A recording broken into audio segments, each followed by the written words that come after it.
All right, we're going to call the Board of Review for September 19th, 2025 to order. We'll start with roll call. Caleb Gotwell, Here. Tom Wilson, Here. John Aronica, Here. Ron Plummer, Here. Carla Endress. Here. Okay, and then we will do confirmation of Board of Review and open meeting compliance. I can confirm that the assessment roll was delivered and open for public inspection on August 28th. Board of Review and open book were published in the Wanakee Tribune on 7/18. All notices were posted in all three official posting locations. And with that, we'll move on to new business. So we can start with the minutes if we want to take a motion, if anybody has any questions about the minutes, but we can go ahead and take action on the minutes first. So I would take a motion to approve, and we can do them together unless anybody has any objections to that. I'll make a motion when we approve both of the minutes indicated here. I'll second it. All right, all those in favor? Aye. Aye. Opposed? Motion carries. On to new business, we need to select a chairperson, so I will take nominations for a chairperson. I'll nominate Tom Wilson. I will second that. All those in favor? Aye. Opposed? Motion carries. Take it away, Tom. Okay, verification of mandatory training requirement, can you? Still on second part of step one. Oh, we gotta do a vice chairperson? Yeah. Yes, should. we do need to. Okay, In case you get raptured, we need something to cover us. please no. Okay, so, I take nominations for a vice chair for the Board of Review. I'll nominate Caleb Gotwell. Okay. We got a motion and a second for Caleb. Anybody else interested in doing the job? Take it no, since you both did the deal. So all in favor signify by saying aye. Aye. Okay, we have a vice chair, yay. Now, verification. Oh, jeez, thank you. Now, verification of mandatory training requirement. And I can confirm that the affidavit we have on file for review, if anybody would like, is that I have done the training for this year. I'm one of the mandatory people that can do it, so I've done it this year. Did you, do we see the training opportunities? I don't remember. I don't that- recall. I feel like Okay. that was sent out, but maybe not. I can double check. So maybe for next year? I can tell you next year, I think my plan is to actually have it where it's available online and we can just send it That to you would be guys great, and you can yeah. do it that way. That's my hope is to Good, get it that way. So everybody can Yeah. take the training is my hope. right. Okay, well, Sorry either about that. way, let us know. Yes. Cause sometimes it's kind of fun to actually go to sit through one of those, which is hard to believe I'd say that out loud on a microphone, but I'm just saying. Cause it's always nice to stump the panelist or Yeah. something like that. Your right? idea of fun is different than mine. Okay, so we do have one person that has taken the mandatory training requirement. Thank you. That's on file and in your record and everything too, Carla. Okay. Correct. Filing and summary of annual assessment report by the village assessor. Dean Peters speaking. So there is a report called the Annual Assessment Report that is optional by the Department of Revenue. And so we haven't prepared the actual report, but we can give a verbal, basically summary of what we've done this year. This year's scope of work for the assessor was an interim market update, which is a form of revaluation. The difference between a full revaluation and an interim market update is that we don't do new field inspections of all the properties on an interim market update. We rely on the field data that was collected the last time we did the field inspections. However, we do a complete new analysis of all of the sales data that's happened in the last approximately 2 years, revalued land, revalued improvements, revalued residential, commercial, all types of property, with the goal of bringing the assessments to 100% market value based on the latest market conditions as of January 1st, 2025. It's a much larger scope of work than the annual maintenance work, which is kind of the off years, in which we just look at primarily new construction, physical changes to properties. If there are new lots created, new developments going in, we have to do, reassessments for those. But I think typically on a maintenance assessment year, we look at 10 to 15% of the properties. On an interim market update, we're looking at 100% of the properties. So everybody got a notice of assessment this year, and assessments did go up, I think, on average about 24%, which, is a healthy amount of growth, given that we just had a reassessment 2 years ago. We had a successful open book. It was a busy open book this year. I think we had more attendance than what we anticipated. It took a little bit longer to get back to some of the people and things, which we're going to work on for next time. But in any case, a lot of it was general questions. A lot of it was the same kind of information that we had put into the insert that goes into the notice of assessment. But I think people either, didn't necessarily read it or understand it, or else they just still wanted to talk to somebody about it. And so a lot of those conversations were going over the basic information. Why are revaluations done? How do we, is it based on sales, and how do we come up with values? And questions like, how does this impact taxes? And, some people have the misconception that revaluations are done just to increase taxes, and that really isn't true at all. The taxes, the amount of the tax collection, the tax levy would be the same whether a revaluation were done or not in that given year. It's a lot of that kind of conversation that was done at the open book, which is fine. I always encourage property owners, if they don't understand taxes or their assessment notices, call and talk about it. That's the right thing to do, so. It's understandable with assessments continuing to go up, even though interest rates are higher, and, there's still the phenomenon of paying over asking price that's been going on, at least in the sales samples that we used up until January 1st. And so it's still one of those markets where home values have been increasing and increasing. Commercial property went up as well. So we've got healthy growth in both areas. What else can I tell you? I know that I have something to talk about in the next agenda item coming up after receiving the assessment roll, the one about examining the roll correction of errors and omitted property, but I think I'm done for this agenda item unless anybody has questions. Can you tell us whether or not other villages or towns within Dane County are doing the same thing that we're doing, or we're just doing it for Wanakee? There's been more of an interest in doing reassessments more often. I can tell you ones that I know of. Village of DeForest had been doing a market update every year, not just every other year, but they just switched to doing it every other year as of about a year ago. I know the city of Verona is doing reassessments every other year. I'm sure there are more. Madison is every year. Every year. Yeah, they do don't they do a rotating, neighborhood-wide one or something, or are they doing the whole city? I think they do the whole city every Oh, year. wow. But I think they maybe do a more in-depth analysis on a rotating basis, but the rest of it, they still at least bring it up so that, because they have to be uniform. The reason why I raised the question is because right now, the village of Wanakee and Dane County tax level is pretty even. The concern that I would have for residents of the village is we get to the point where valuations in Wanakee are going up more than they are in the rest of Dane County, and all of a sudden we start seeing a tax shift to where we're paying more to Dane County as opposed to being equal. That's a good point. There's another layer in here that we might not be thinking about if you have that question. So there's something called the equalized values that the Department of Revenue issues every August. And equalized values are always done at 100% market value for every single municipality and school district and everything.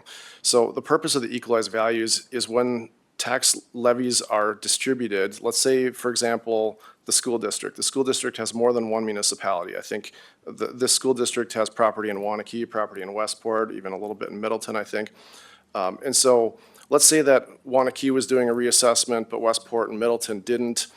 It wouldn't be fair then if they distributed the tax levy based on the assessed values. So instead, they distribute it based on equalized values so that there's a level playing field always for distributing the tax levies. And if you look at the village's levy by itself, the village's levy is not dependent upon the assessments being high or low. The village's levy is going to be whatever it is, right? And so if there's a higher tax base, then the village's tax rate is lower because a lower rate produces the same amount of revenue as if you had a you know, a lower tax base and you need a higher rate to bring in the same amount of revenue. So there's an inverse relationship with the tax rate as to what level of assessment you're at. So really, by reassessing the village, you're not causing the taxpayers to have more tax burden. It just distributes it differently. That's what the reassessment does. Based on the percentages. Yeah, the reassessment really just changes how much each individual taxpayer pays towards that total levy, but it doesn't raise the levy itself. So then, Go ahead. so then what we can expect in the near future, next few years, is that the ratio between Dane County taxes and the village taxes should remain pretty much even, if that should. is the case. Yeah, it should. The other question, Go ahead. I just lost my train of thought, I'm sorry. Oh, no, yeah, the other question I have is, if you compare the grand list, which is the sum of all taxable properties broken down by, okay, residential, commercial, farm, whatever, wherever the taxes are being assessed, how much has the grand list grown year over year? Now, I know, okay, that we have a lot of development going on in the village. And those properties, okay, that are being sold are very, very expensive homes. Yes. And I would assume that the grand list is increasing substantially year over year, and especially as we go forward. The concern is that in considering the increase in the grand list, my concern, okay, as a board member, is whether or not we're actually going to see taxes remain the same, decrease, or as the grand list increases, we increase the budget and we spend more money. Because the tax burden between here and Dane County is getting a little excessive. And I think that has to come under control. And the reason why I say that is because the history is high taxes, low values. Low values, high taxes. Because the budgets stay the same and we just have to spread it over lower values. So that is my concern. Maybe this is not the appropriate. Yeah, we're just Please. worrying about assessment. We're not worrying about the levy or the budget at the village board and, but it sure, Carla can sure pass it on to Kristen or somebody that's concerned. Yeah, I 'Cause think- you're probably not the only one thinking that. Right, when you talk about the tax burden on individual homeowners, we're really talking about the assessed value multiplied by the mill rate Yeah, gives yeah, you I what understand what that. you pay in taxes.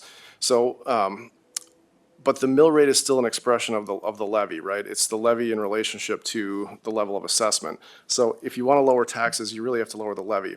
If you're talking about adding growth to the village with all these new homes being built and additional tax base, you know, if the levy increases more slowly than the tax base, well then, yes, the mill rate will eventually decrease and all that new construction will lower everybody's taxes. But if your tax levy increases kind of similar in percentage to the amount of new construction that we're adding, then you're not going to see that relationship change. Okay, So I hope that's helpful. then I'd like to ask Justin a question if I can. In your analysis of property values, do you take into account when you value certain things that may be adverse to property values? Such as, you take the Savannah Village area, there is a train track that goes through the majority of there, which doesn't increase, doesn't stay neutral as far as property values, but probably lowers them comparatively speaking. There is also, let me finish, there's also a proposal before the Board of Trustees to approve a solar farm in the vicinity of the Savannah Village area. Studies have shown that if that is approved, you can expect the devaluation of homes within a certain geographical area by as much as 10%. Yeah, that's something that we definitely can take a look at. If the sales bear out that that is what is happening, we can definitely make adjustments based on that. Another good example, like we were talking about before the board started here, that Golden Ponds addition, those lots that are backed up to the pond, those are selling for about, I think, 25% higher than the lots that are around the corner that aren't on the pond.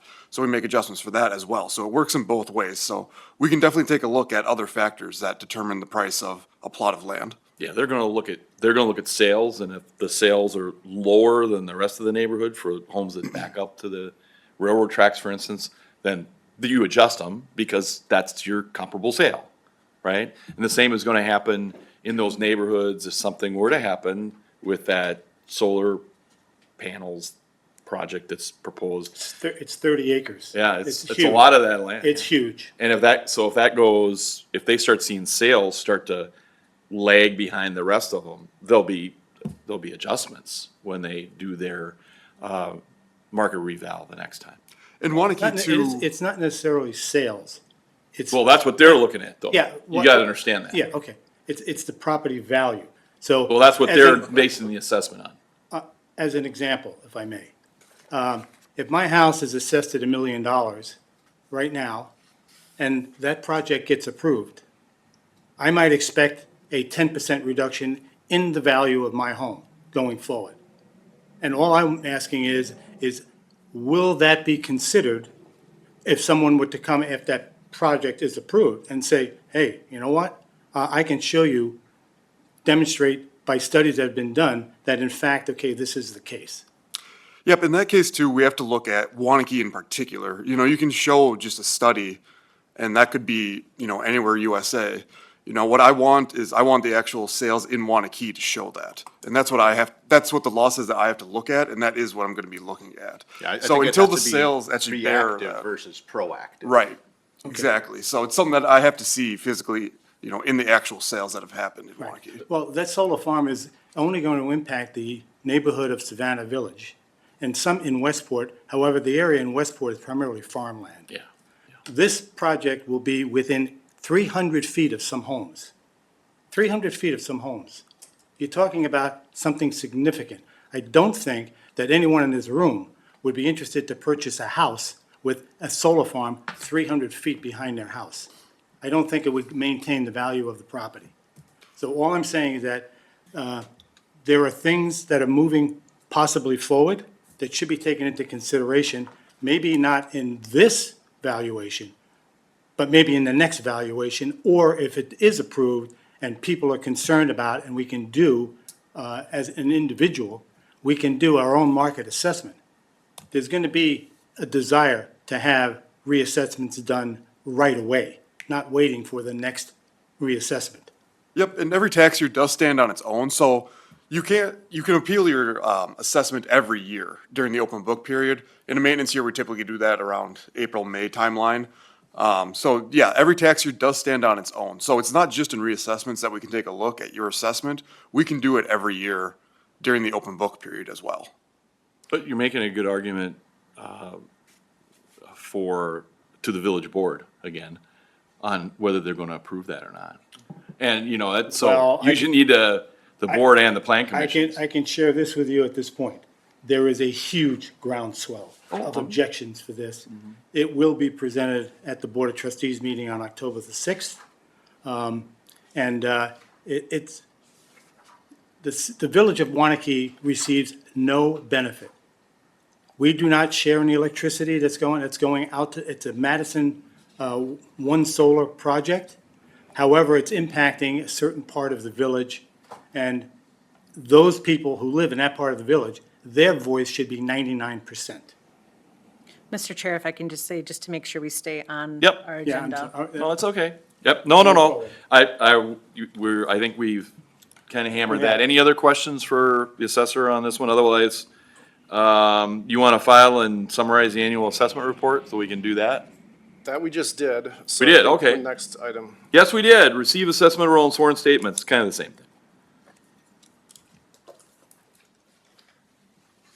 So you can get all that signed. If you need a pen, I've got one here, okay.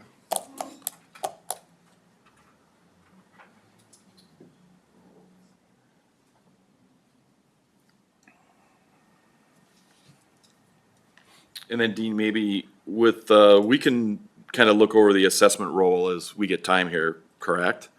But did you have any errors that we needed to correct that were I in do there? have something, if we could either do it now or we could do it after the hearing if there's someone waiting.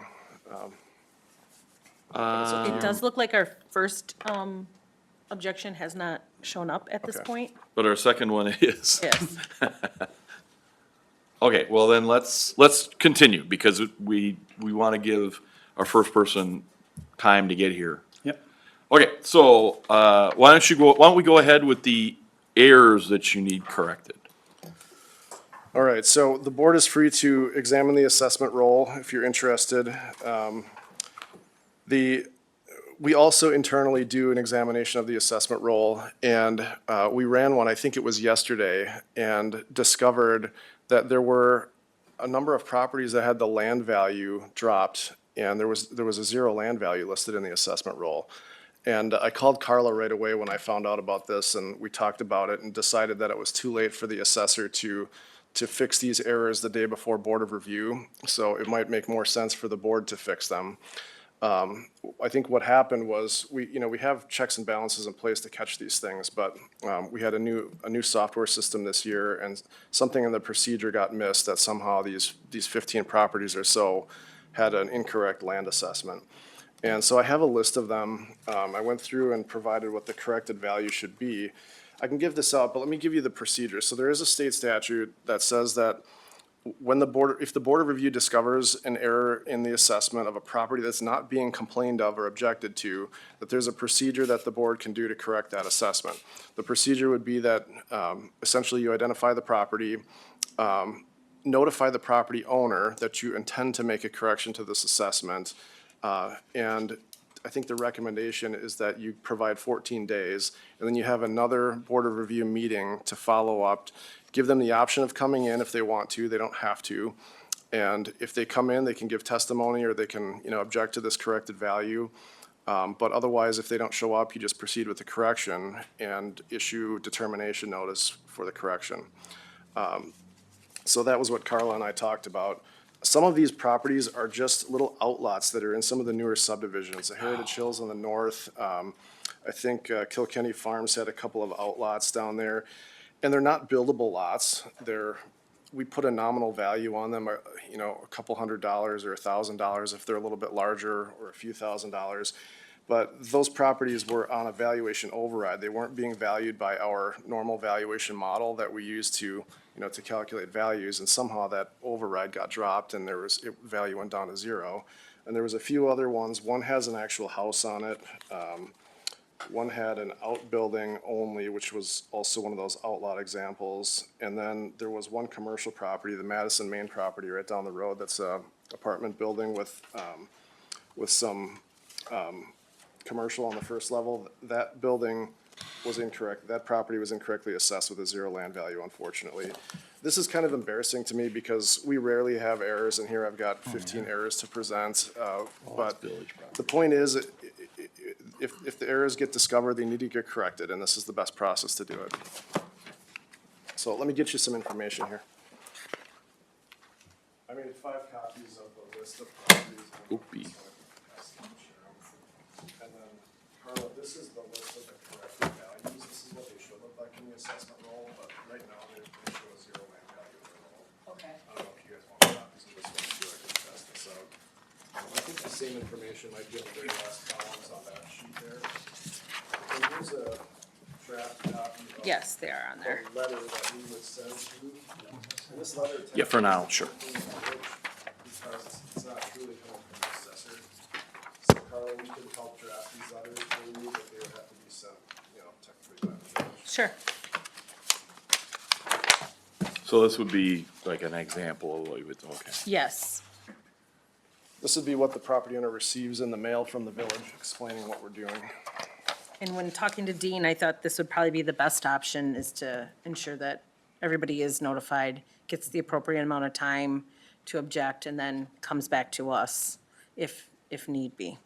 Is there anything on here that might say that they could contact, besides you may also contact the village assessor? Like, Well, the is there a thing is- reason to encourage them to call you? Yeah, no, I think we do have that in there. Well, at least their number is on there, but the idea is we can talk to them, but. You're encouraged to but attend the we- hearing, yes. Yeah, but we cannot change the assessment anymore. It's only the board that can change it, so.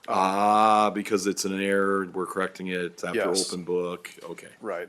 But I'm happy to talk to them about it. sure. So I don't know if we've ever had this come up before, but this is the procedure for the board to correct an assessment that is not being complained about. Well, it's better that it came up now than, never, Right, or 5 years from now. yeah, agreed. And Dean, you had mentioned it was, you guys had a change in software, and you think that the flag, There was something, yeah. because you have Either- checks and balances. Either as one of the we- procedures that we would normally follow didn't get followed properly, or that flag got dropped and we didn't catch it. But I don't anticipate this is ever gonna happen again. I think this is directly related to our changing in the software, so. Well, and the big one is just really at Madison and Maine, right? Yeah, Yeah. right, yeah. But Now, the their other ones- assessment- There's yeah. one personal property, it looks like they missed $200,000. Yeah, 200, 155. couple of them on $200,000 land value.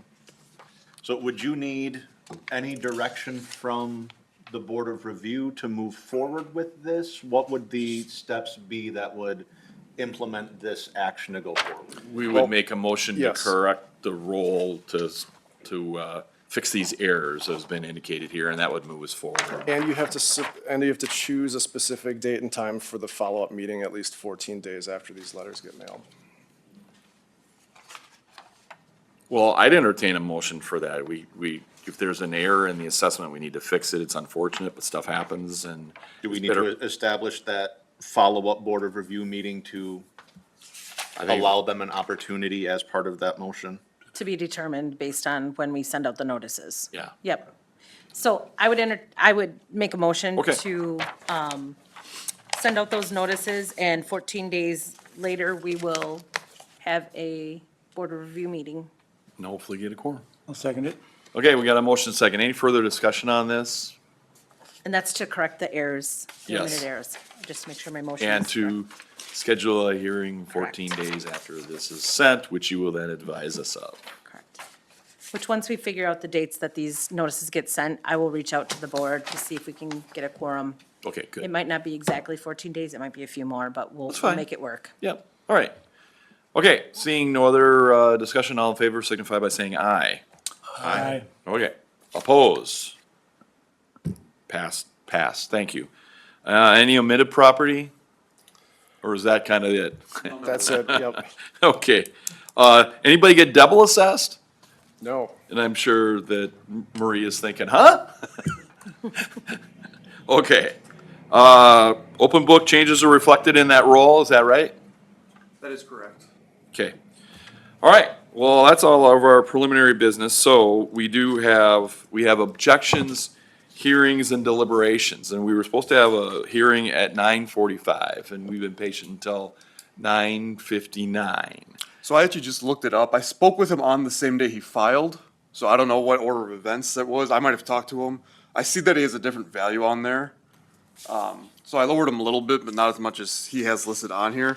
So we have a different initial value, so I don't know if I talked to him after he filed, and he just didn't call back. So it's not 820,000? No, it it's was 775 now, but he's Oh. arguing 700. 700, yeah. But, so you reduced them like 45,000 total, was that a land value or improvement? Nope, that would have been improvement value. But I did, yeah, 9/16 is the day I talked to him. Like I said, I don't know what happened Can we first. just state the parcel number for that, for the record, so we know which property we're, Well, I haven't exactly called it Okay. yet, so I was thinking that maybe what we do is we take this one and then give them the opportunity to show up, an extra opportunity, Okay. and then just proceed. So I was just gonna hold calling the 9:45 one to order and let Maria go here, if that's okay with everybody. It's 10 o'clock, she's here. In fact, in 10 seconds, it'll be exactly 10 o'clock, and then we can move forward. So why don't we start? Why don't we start? So we're gonna have a hearing. Do you want Maria to come up front here to the table of life? That would be great. That'd be great. and then Maria, you know the button. And then just to introduce this, this is for Maria Pat, and the address is 1000 Wexford Drive. And, let's see. let me And get I noticed that we needed evaluation on my form.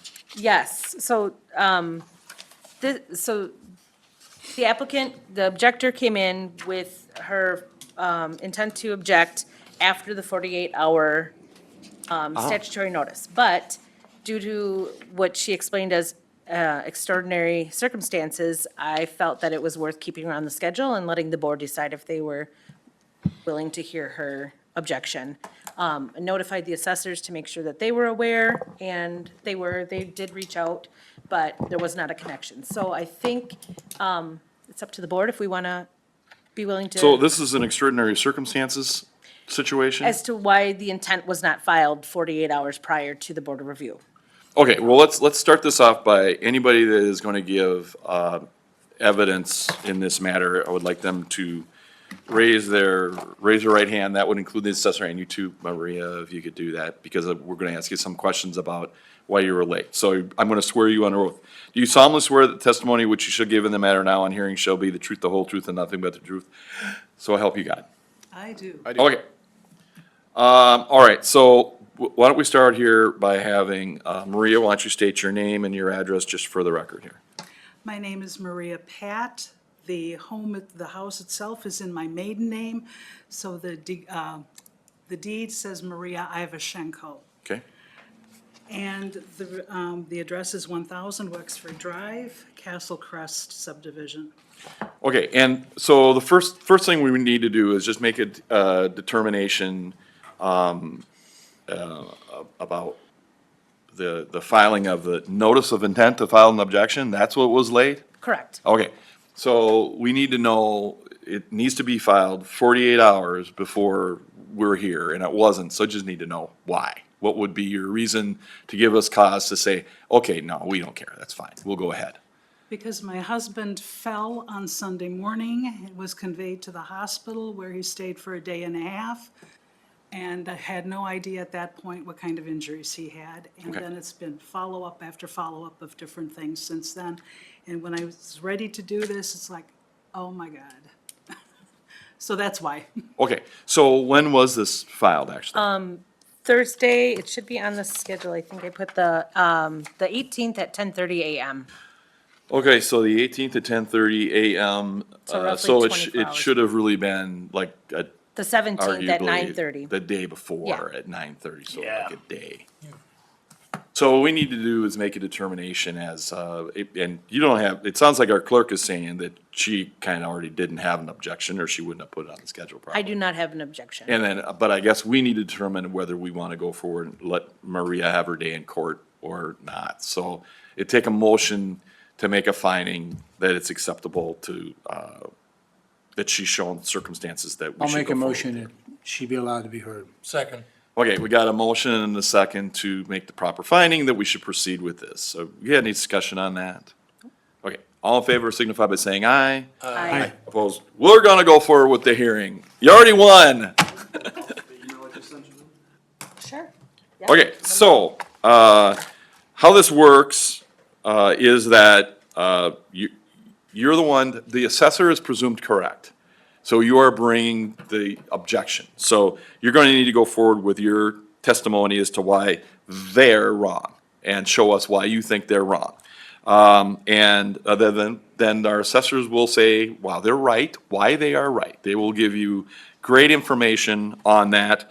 And if you have any questions for them, you can certainly ask them. That's part of the deal. And if they have any questions for you, they can ask you questions too. And we'll keep an order that at the end, you each get your say. And if you have anything as a summary, you can do that as well.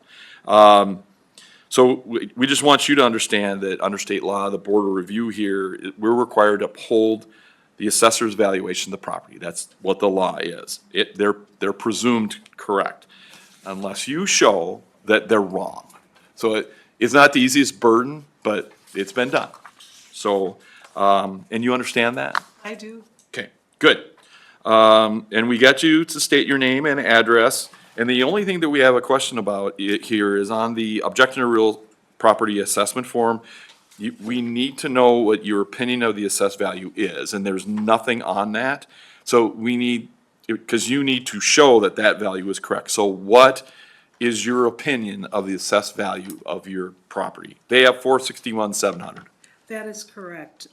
And I'm sorry, I didn't fill that spot in on this form. I looked at it and I didn't write it down, so I apologize for that. But the difference in the 2 years, going from 95.5 for the land to 117.5, I felt was high.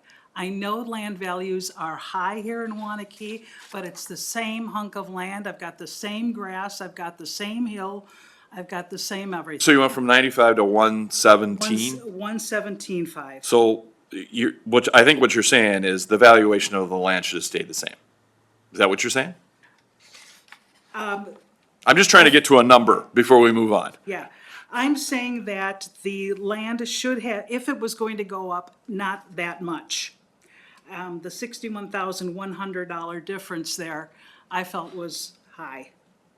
To go from 95.5 to 117.5 in the space of 12 months. So, but Maria, I'm sorry, we need a value. So So that's, total that's, value. The total value? yeah, yeah. Yeah. Total value is 461,700. Okay, but what we need to know is what you think it should be, what it should be. A total value We for need both a land total and. value. Okay, total value, It sounds like your improvement value you think is fine, but it's the land value going up as much. So somewhere in there, we need to, I'd say maybe 102,000. so that reduces that by 15, is that right? Did I get that right? Yeah. Mr. Assessor, did I get that right? Be 15,500. Okay, so the land would then be 15.5, are you saying? Correct, that is the difference, if that's what she's going with, yes. Oh, that was the difference? Okay. So that'd be the 117,500 minus 102,000 would be 15,500. Okay, okay, gotcha. So what's the value then there? 50, that we would take 12,000 off, or I'm kind of confused on numbers. 446, 446, 446? 445 and 5? Going from 461, take 15,000 off? 15,500, so it'd be 446,200. Yeah. 446,200. Is that what you want us to fill in for your value? 446,200? Yes. Okay. So, 446,200. So we got that right. All right, good. Now, what we need is your evidence as to why you think that 446, oh, I see, you get kind of the back there. Why you think that the 446,200 is correct and why his number is wrong. And you just mentioned a reason, the land value, but we need to know The grade. any evidence you have as to why you think that is the case. I'm not going to probably say all the right things in the right way, never having done this piece of things before. But in looking throughout the neighborhood and seeing the homes that are going for sale, I have seen the prices, fluctuate, obviously, when someone first posts their amount and, the sign goes in the floor, and then some time goes by and they don't get the nibbles they want, and so they reduce the cost. One house in particular that I kept watching had a significant drop in price after a certain length of time, going from, I believe it was 439,000 down to 400,000, yet the house sold for 4370 or something like that. Which means that the people who bought it paid more for it than it was currently listed for. My concern is that the house might be a flipper house, and they're going to do what they want to do to doll it up, and then crank it up even higher, which is going to impact the whole neighborhood. It's already happened once with one house a number of years ago, where the owner, whose husband died, she moved on, she had to sell, she sold. Flipper came in, redid everything, and almost more than doubled what they wanted for the house. Now, I know that those things happen, but I wonder what that impact is eventually. And also with the land values, there were 3 lots up on Woodland for years that were owned by Simon Realty. They were about 76,000. And then all of a sudden, they sold for 100-some thousand apiece. And I think that's only because there is a willingness of people to pay that. And if people are willing to pay, they're certainly entitled to, but I don't think everybody around them should have to pay the values they chose to pay when that's not what the list price was. Because by and large, somewhere along the way, this will impact taxes. I'll spare you my feelings on the school tax, as if school teacher worked in the Catholic schools and never had any children. But you can guess. So I'm here in the hopes that there can be a reduction, given the fact that the neighborhood is changing. A lot of the homes have been sold. They are selling for probably 5 to 8 times more than I paid for it, but granted, I did buy it in 1978. I understand that. Yeah. I'm not a fool. Good investment, good investment. You're a millionaire. You're a I millionaire. also will tell you that when the time comes to sell it, I will feel a moral responsibility not to fleece whoever wants to buy it. Sure, sure. Okay, so you did mention a couple things. There's some sales in the neighborhood. I'm not sure if that really dealt with the land value or not. Maybe it did. Did you guys, okay, so do you have any questions for, No, I do not have any questions for her at this moment. okay. All right, so why don't you guys give your testimony, because that'll help us a little bit here. And then we can move forward, and then if Maria has some questions for you, or we do, we'll ask. Anybody have any other questions for Maria before we move on? I do. Okay, go ahead. So you had mentioned that you saw previous vacant lots for sale that had been listed at roughly 70,000 that were selling for roughly 100,000, which is, an increase of Thank you. $30,000 based on going market rates. And if we look at that land value assessment on your property over that 1-year change, that went up just over $20,000. So to me, that would say that the valuation of your land is tracking in line with what the market's doing. Caleb, did you have a question or Do- just do a you- comment? Do you feel that your land is any more or less valuable or any different than those lots that were being sold at those values? Technically, no. Okay. However, the land prices are making it extremely difficult for people to buy here, in addition to the costs of the homes when they're done. And I think that if there's any way that we can encourage people who maybe don't bring home millions every year to be able to buy in Wanakee, that would be great. I know this sentence will not have any bearing on anything that goes on here. But I heard an individual, I was on the planning committee for development of homes in this community a number of years back. And what I heard from one person in particular set the tone for me for a number of years now. Anyone can live in Wanakee, and under their breath, if they've got the money. I found that immoral.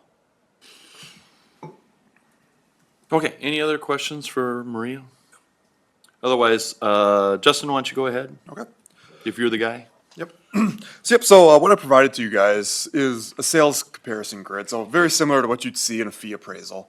So I've selected, 3 houses here that are very comparable to her home.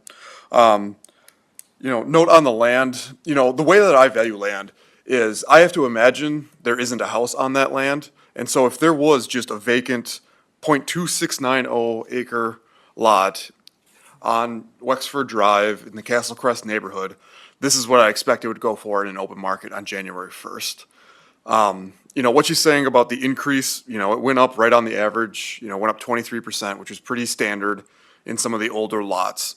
So, where I'm seeing, the older lots are selling for $117,500 if they were available. Some of the newer lots are selling, over the $200,000 mark, like we talked about earlier. Looking at the overall value of the home itself, the houses that I've selected here, They're all in the same area. Two of them are even in the same neighborhood. So looking at that, they all have, similar grades of homes, so they're very similar, in everything. They're the smallest amount of total adjustments that I have. And when I ran this report, it indicated a value of even more than we have her assessed for. So we have her assessed currently at 461,700. The indicated value is actually 526,300, just based on these three comparable sales. So at the end of the day, what our job is as the assessors is, what would this house sell for on January 1st of 2025? And so, end of the day, the total number is really what I care about. 461,700 is absolutely what I think this house would be able to sell for on January 1st of 2025.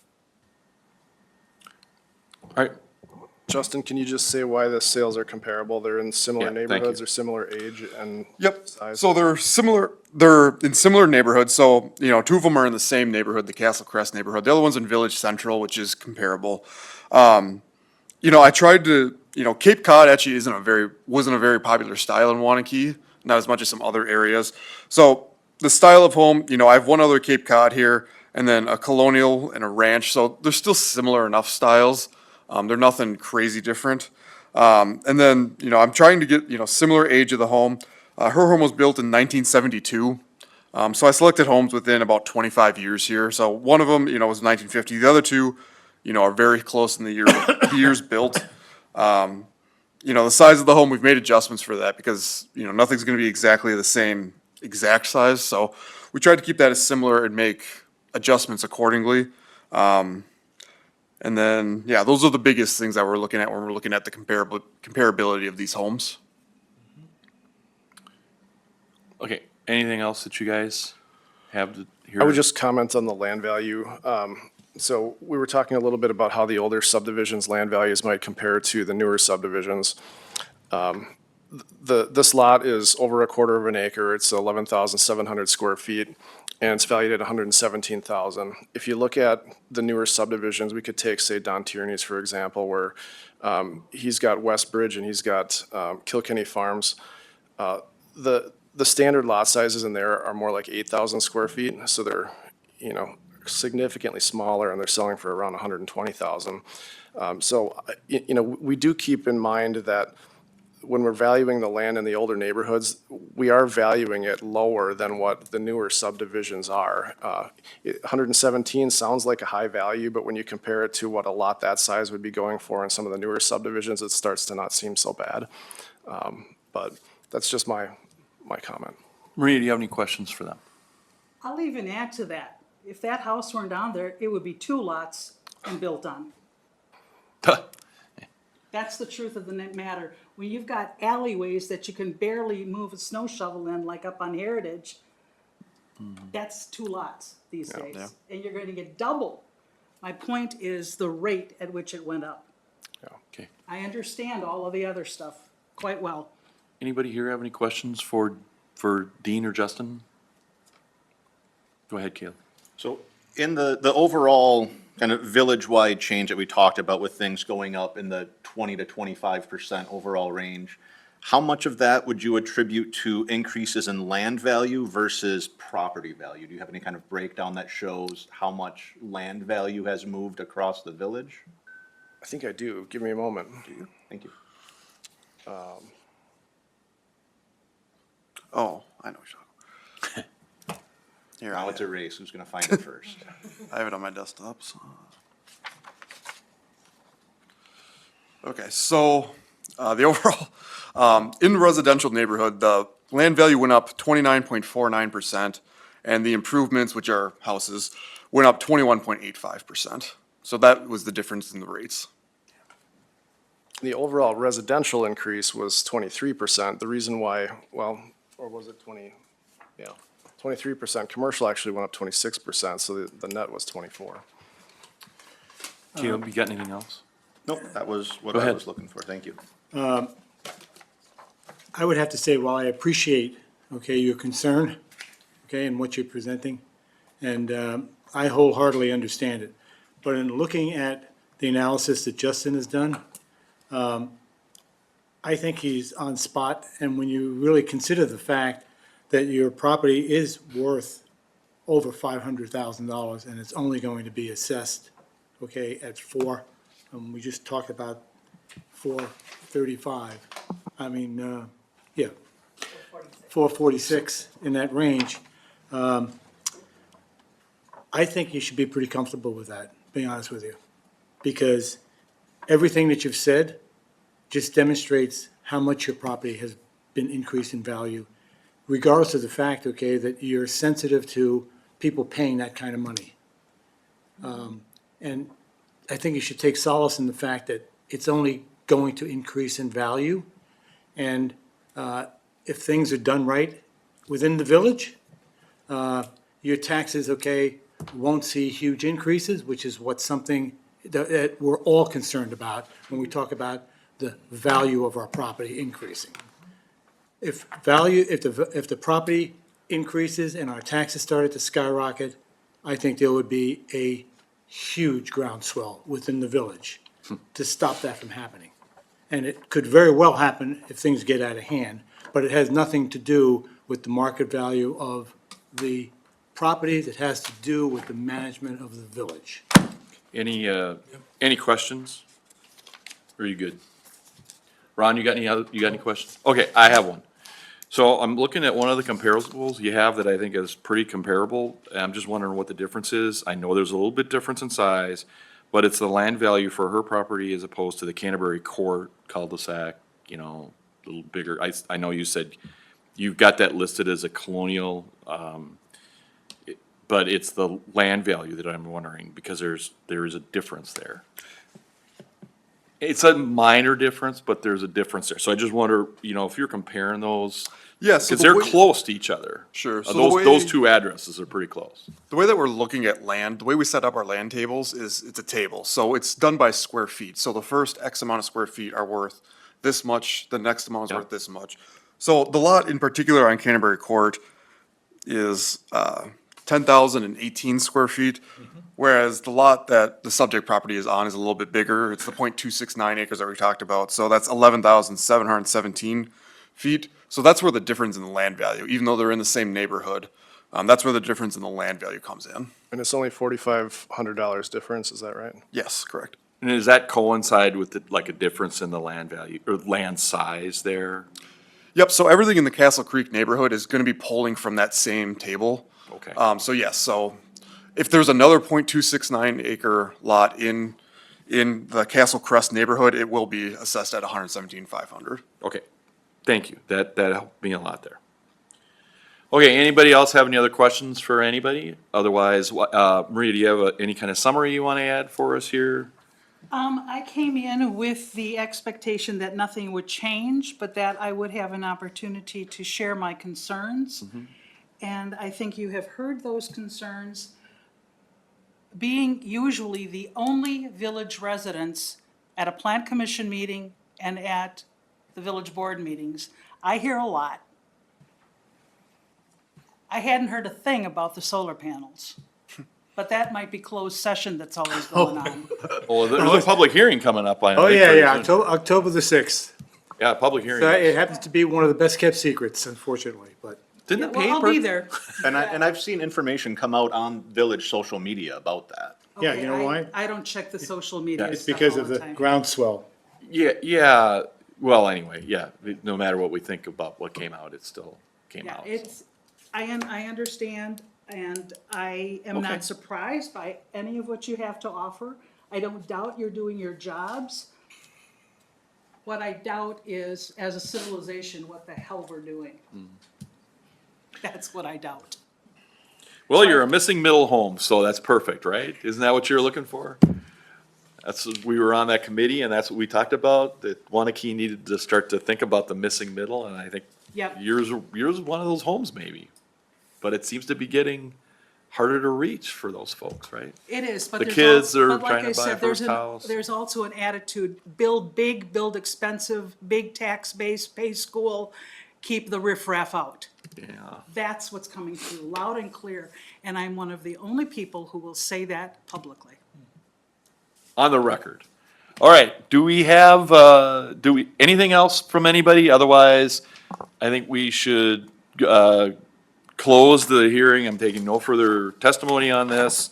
And, closing the testimony of the case, we're going to open deliberations, asking the board members to swear upon what we heard. If you think the assessor is correct or incorrect, I think we heard one opinion pretty strongly that the assessor seems correct. I believe, Right, I yeah, believe Ron, the assessor's Caleb, are correct. you seen anything that would be different? Otherwise, I'd take a motion, I'd take a motion on the case. Sounds like it would be to uphold the assessors. I'll move to uphold the assessor. I'll second it. Okay, we've got a motion and a second. Any further discussion before we take an actual vote? Do you need a roll call vote for anything like this? Ms. Clerk? Oh, I'm sorry, we can do a roll call vote, that would be great. Microphone. Microphone. Okay, Caleb Gottwald, Yes. Thomas Wilson. Aye. John Aronica, Yes. Ron Plummer, Yes. and Carla Endres. Yes. All right, well, thank you. It's good to see you again. Nice to be here for the first time. I know, isn't that something?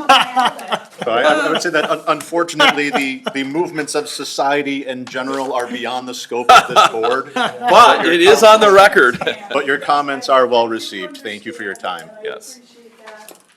I know that there are probably a few people who cringe when they see me walk into a meeting. Not No. shy. We appreciate your No, participation. I'm Thank gonna you. say that, you know, we were on that committee together, it was like, no, that we needed to hear, that voice needed to be there, and at the village Plan Commission and Board needs to be there too, so if you're the one showing up, that's great, thank you, keep showing up. Okay, so we're gonna close everything on that matter, we're done with that, but now we need to, it's now 10:27-ish, and Chris and Michelle Cook, we're supposed to be here at 9:45. So they're obviously in default, so I'd just like to call the hearing to order so that we can make a motion that in their default, we uphold the assessor's motion. Does that seem appropriate to everybody? I would say since we're here for our mandatory 2-hour. Oh, just let them hang out? Give them the window, and if we get to the end of our We, 2-hour it would be window. appropriate to call them and see if they are planning to come. I have reached out to them, this would Okay. be the second time, and I have not heard back. Okay. So I'd say we So I've table reached that out. until the end of the I'm meeting. good with that. I'm good with I that. did reach out to them the same way that they had reached out with their objection form, is by email, so it was in writing. Makes sense. Great. Have not heard back. Okay, so we have objection hearing deliberation. We're gonna hold the other hearing till we don't have to hold it anymore. And then it has consider act on scheduling additional border review dates. Do we have to have the hearing on this other doohickey? Can we adjourn sine die at that same time? Can we just have that one more meeting? Yes. Yes. If we we're only gonna be need- ready to we hold- have to, either way, we have to meet one more time, but we will be able to adjourn at that point after, if no objections are heard.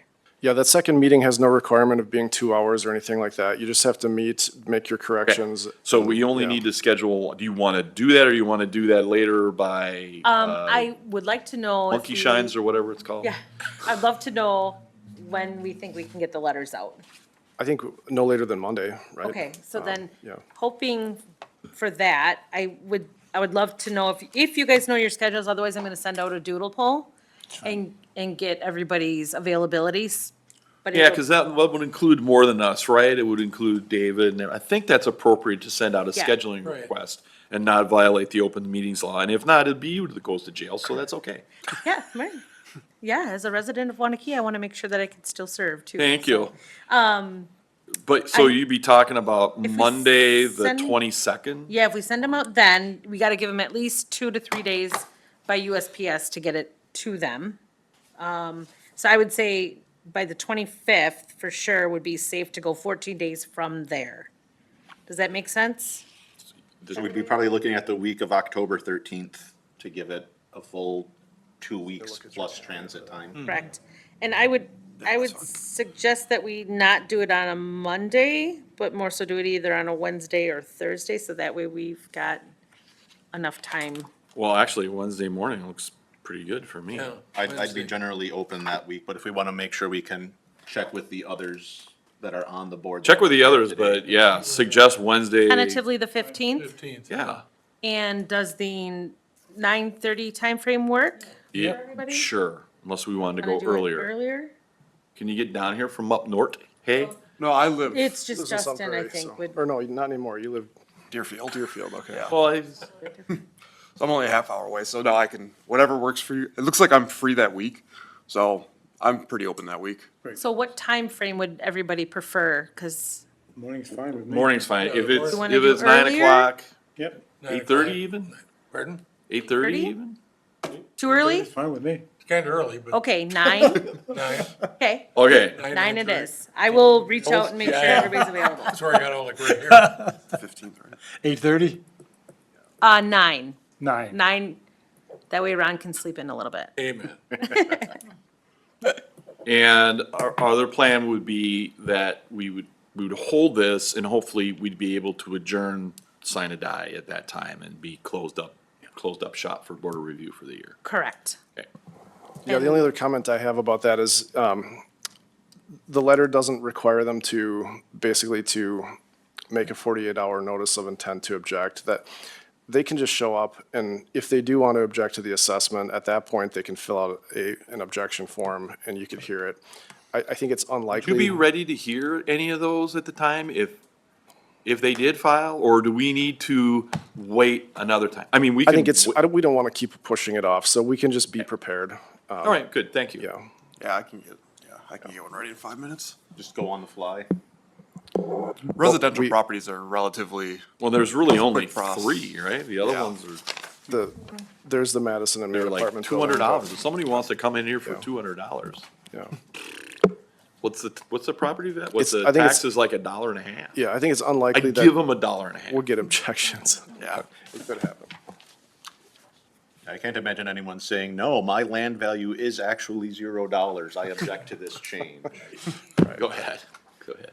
I would just want to circle back to something, okay, and it is definitely related to assessments and that is this one solar project that is being proposed. I'd like to introduce a resolution to the Board of Review. That would be appropriate. I'll hand it out. You can read it. Okay? We're talking about a very significant project that's being proposed, that's being considered.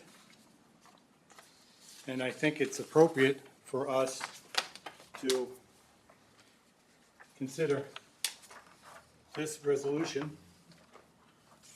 It's a very simple one. You can read it. And basically what it is saying is. No, this is not appropriate, because we can't just lower assessments. We just can't do that, John. That's inappropriate for here. It's not on our agenda. It's not an item that we can act on. Correct. We don't have that item here. I think that this is a great idea for you to take to the board and deal with the board on here, but this is not a board of review item. Well, it is, and. No, it's not. Let me, I mean, Tom, let me, yeah. please, let me finish, okay? okay. What has just been achieved here is an intended effort. You've seen it, you're aware of it, you are getting a sense of what the people think about this project and the impact on the property values. And it is going to be presented to the Board of Trustees. And the city or the village of Wanakee is receiving, from my understanding, from the research I've done, is that no value at all. Money is being flowed someplace, okay? But this project is detrimental to a certain segment of the community and has no benefit for the rest of the community, other than the impact it has on that community. Now, if that's wrong, on the October 6th meeting, the Board of Trustees can address that, but there'll be a number of people at that board meeting. So John, just as the clerk for the village board, I would suggest that you take this to the village president first, because that would be the more appropriate route than bringing it to the board of review at this point. Well, I felt it was important to bring it here because we're responsible for assessments, valuations. But the board of review's job today is to hear the objections and withhold, and please let me know if I'm speaking out No, of no, that turn. is our job, is to hear assessment cases The assessor is right, they're bringing their valuations based on current sales. It's not our job to say, all right, a property should be reduced 4%. That is not our job. That is for them to determine based on comparable sales and all the other items that are in state law. We can't do this, and we can't recommend the village board do this. It's not within our prerogative. But I think. No John- matter if we think it is or not, it's just not within our prerogative. It's not something we can do or not. It would be something good to take outside of the board review. To Absolutely. begin with, is what I'm suggesting. Absolutely. In fact, any information like this, hey, to show the village board that it's gonna affect your property values and therefore they shouldn't approve it, you should do that. And I bet you're not the only one that's gonna be there, for that, right? I mean, Well, there's that's, gonna be a lot of people there. yeah, of but people. for our board review purposes, it's just not in order. It's not on the agenda. It's nothing that we can do by state law. Okay. It's nothing we can do. Okay, well, the objective has been accomplished because we've had a conversation about it, and It's on the record even. it's on the record. Yeah. And that's what's important. Yeah, And in and the addition to clerk, that- the village clerk has heard it. And in addition to that, okay, if the project is approved and does move forward, Justin, okay, and Dean, you're gonna get a lot of telephone calls. So be prepared. It's good that we know about it in advance. Oh, yeah. And it is true that the assessor has to consider anything that affects the resale value of the home. Sure. So when you're looking at some of these properties next year, if that's something that gets approved, it's gonna be like, well, we gotta consider that, especially for those that are right next there. I will say that before we make any changes, we want to see the sales.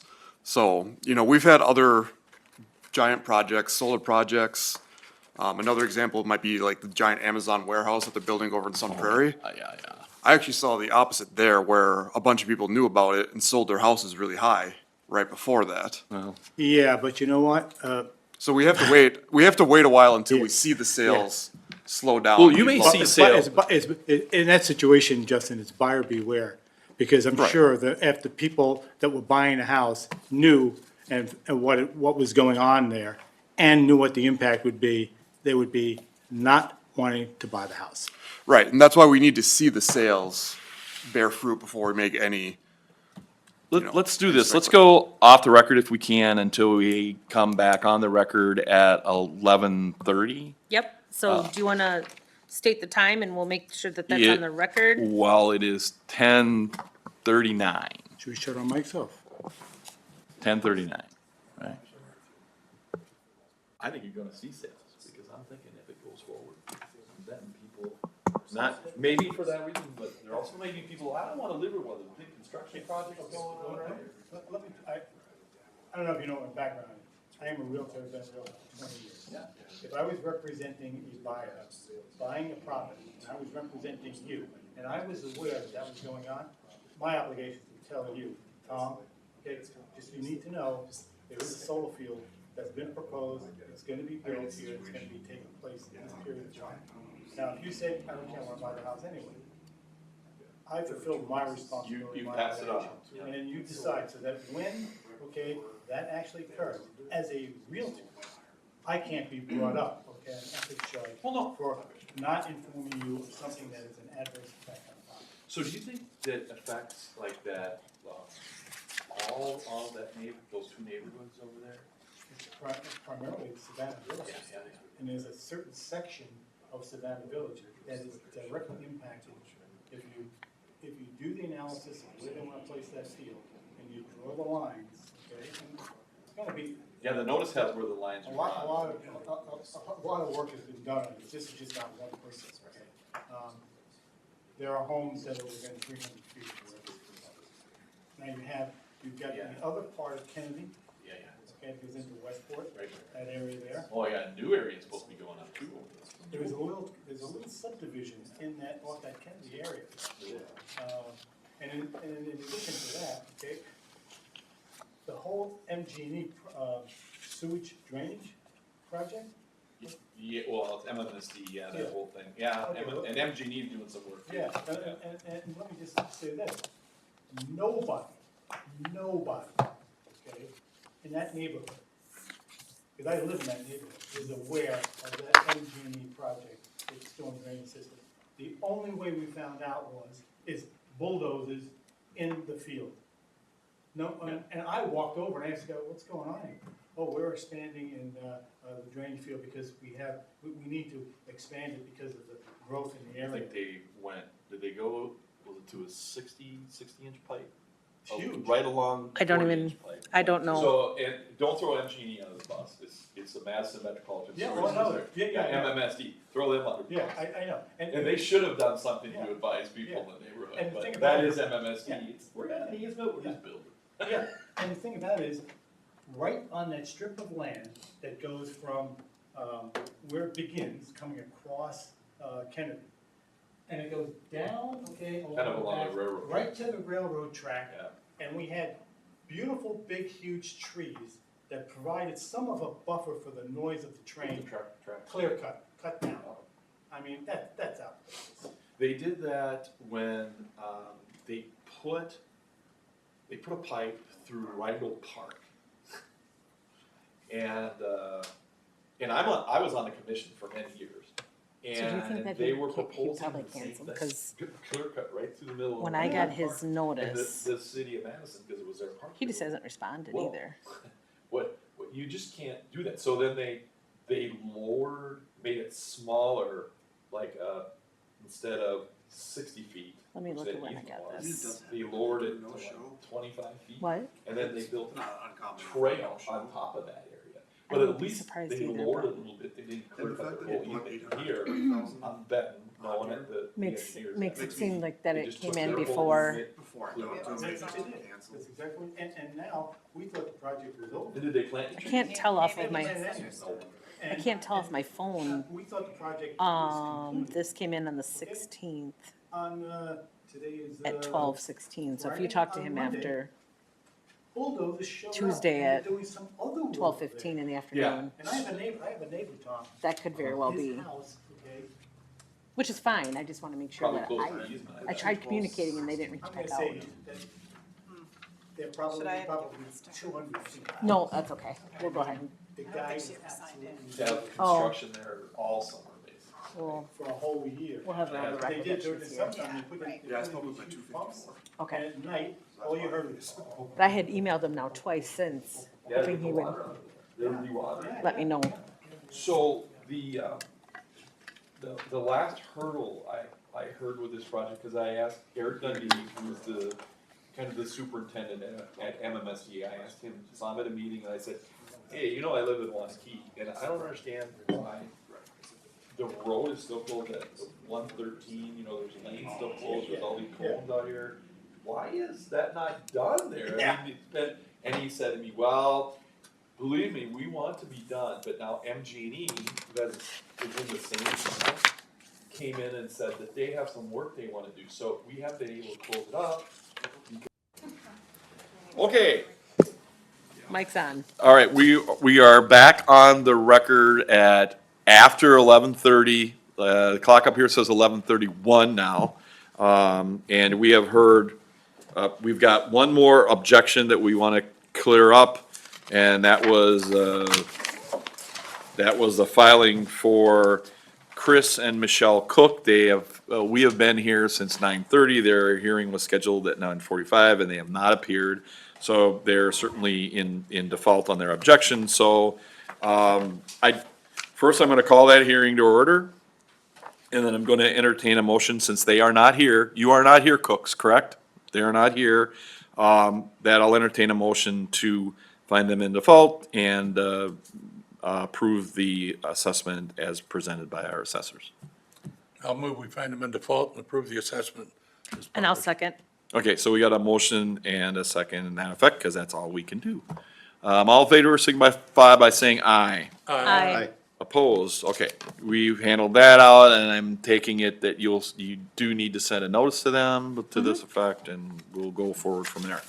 All right, having, said that, we should adjourn until our next meeting, right? So we can't adjourn sine die because we still have some, there's some Unfinished errors that business. were discovered that we need to fix, so that'll probably be sometime in October. Proper notices will be put up for that, and at that time, we're hoping that we can finish and adjourn sine die. So I'd take a motion to adjourn, to our next meeting that's going to be determined by the clerk, after she sends out an information seeking when that timing might be right for that. Correct. Okay, we got a motion and a second for that effect. All in favor? Aye. Oppose? Okay, we're adjourned. Thank you very much. Can we take this with us? or- 11:32.